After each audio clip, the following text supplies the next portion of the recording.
this topic came up. We had a discussion in Plato subcommittee about ideas, workshops, roundtables for this year, and I put out the idea of, how do we navigate through the news? And it seems like that's gotten even more challenging month by month. So what I'd like to do is do a very short presentation, and then perhaps we can discuss, or yeah, we'll play it by ear. We'll see who shows up. So I'm going to share my screen here, which I'm hoping will be visible in a minute. Can everyone see that? Mhm. Yes? Okay, great. All right. So, how do we make sense of the enormous amount of information that pours into us from news sites, both print, radio, and of course the ever popular and growing site of online. So, I see I thought of this topic because I see it as a major problem, at least in America right now. It's very difficult to navigate the news. And part of the problem is we're suffering from a very toxic environment in our culture, in our society. Americans, I don't know if they've ever been this polarized. Maybe in the Civil War they were, but it certainly has increased. And there seems to be a very deeply entrenchment of beliefs, beliefs to the point where you don't even want to listen to the other side. You can make fun of them, but you don't want to even hear alternative views from what you yourself are espousing and from what your channels are providing. Maybe it's almost akin to kind of a badge of honor, as I have my position, I know what my opinions are, I don't need to listen to anybody else.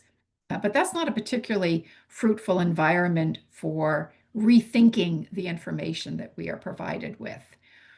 We've also in an environment now where my feelings drive everything. Everyone feels things. They don't think things anymore, but they feel them. And if I feel something very deeply, if there's a belief I have, then anything that affirms that belief is true.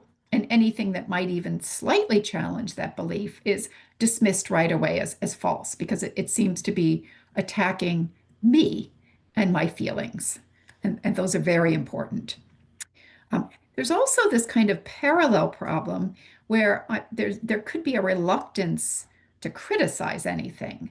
That used to be more a more espoused viewpoint a number of years ago. People seem to be pretty happy criticizing things now. But there was a movement that you wouldn't want to criticize anyone's beliefs because they were their beliefs. And so you wouldn't even think of opening up a series of questions because precisely that just seemed to be attacking them. And if someone believes something, that is. So, what are some of the obstacles that I've discerned in terms of trying to get beyond people's opinions and opinions that we see, editorial views, shall we say? Um, I discern six of them, and we may come up with more. So I'm looking forward to hearing your ideas in just a minute, I promise. I think there's an overload of information. We are inundated with media. TVs run all day long. Most people have more than one TV in their house. Maybe they listen to radio, but probably the dominant force is the media, blogs, news websites, etc., and of course, social media. Social media for many people is where they get their news. And I describe it as the wild, wild west because, of course, there is absolutely no control over it. And many of the platforms, social media platforms, are really taking the position that they won't control it. You could say anything. I'm thinking too of our families. And if you are a teacher or you work with children, you're also dealing with the concern about parental viewpoints.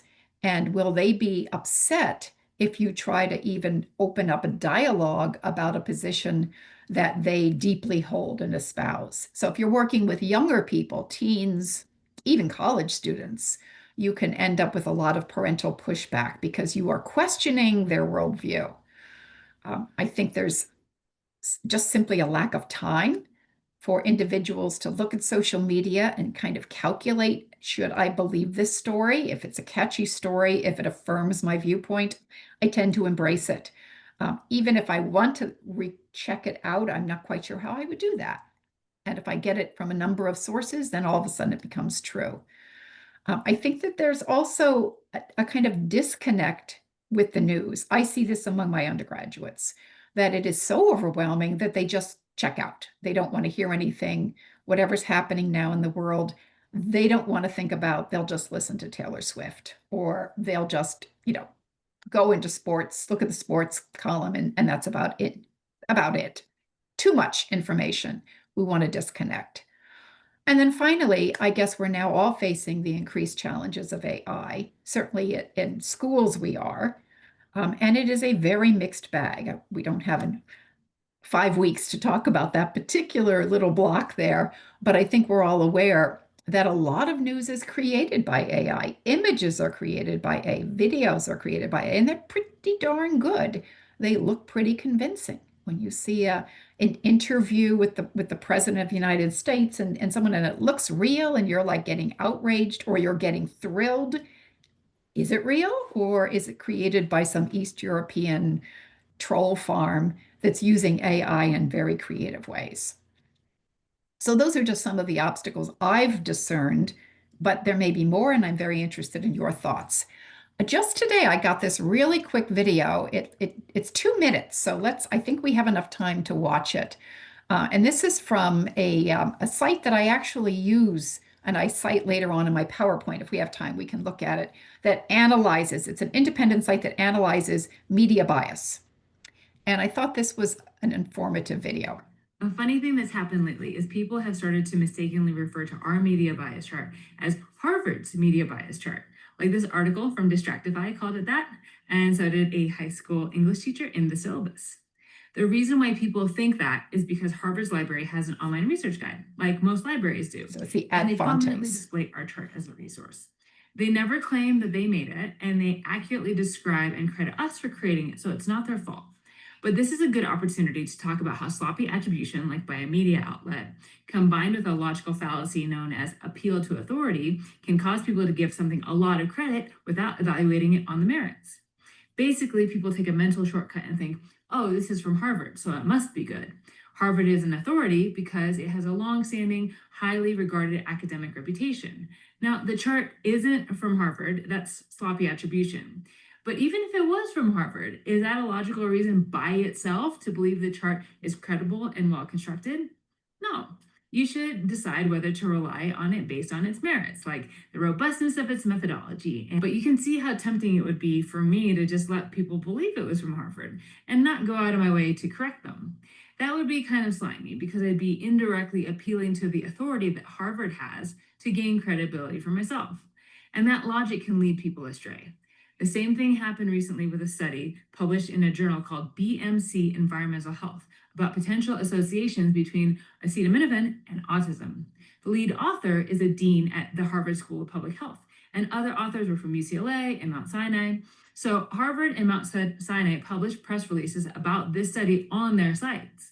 This wasn't a Harvard study, meaning it was neither conducted at Harvard or published in any of Harvard's journals, but lots of people called it a Harvard study anyway.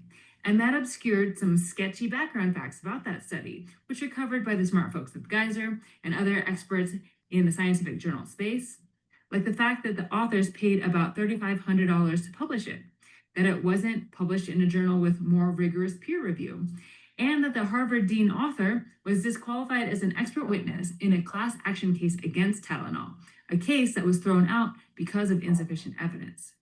Some media outlets just sloppily referred to it as a Harvard study, while others explicitly appealed to the authority of the Harvard Association to assert that is a reason the study is credible. The point is, there is a lot of nuance to the media bias chart and to the universe of studies about acetaminophen. Don't just believe stuff because someone told you it is from an authoritative place. It might not even be from there. All right, so that was the quick video, but I thought it was really interesting and it just popped up in my email today.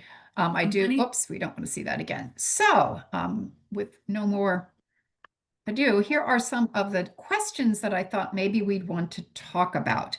And what I can do is, let's see, I wasn't sure how many people were going to be here. So let me give you a minute to read these questions. See if I can get this out of the way. So there you go. And I've got actually three sets of questions. Here's set one. Let me just show you them and then we can return to them. Set two is kind of getting a sense of what you might see as some of the obstacles to finding information. How might philosophical inquiry help us develop some strategies and skills?